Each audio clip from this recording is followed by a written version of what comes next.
နေရာလဲမိမကလေးကိုဝယ်ကြည့်လိုက်တာနဲ့ကုန်ပြီ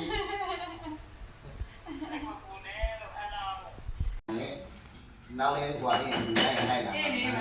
ရေဟုတ်တယ်ခံရပြီဟောခဲ့လို့မဟုတ်ဘူးစင်နာမရှိလို့မဟုတ်လေ အော်ဘေးတဆွဲတိုးတယ် ဟဲ့ဟိုကိုတင်မောင်ဝဲတို့ဒိုးလေးတို့ကစစ်ဆော်တာပေါ့ မင်းကြော်ထွက်ပို့စစ်တာဟော လေလေ ဟွာ ငါပို့ချင်မှာ ခံ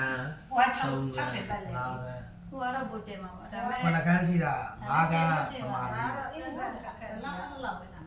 အဲ့လောက်ပဲခင်တယ်လို့ ကျေတော့နော်အရှိတွေပါ အရှိရော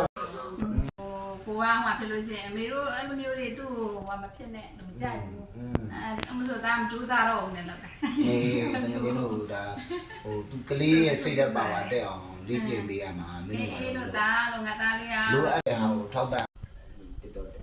ဒီ Facebook တဲ့ ဟုတ်လား အဲ့မှာမင်းပြန်စစ်တဲ့နေရာဒီမှာပြန်ကြည့်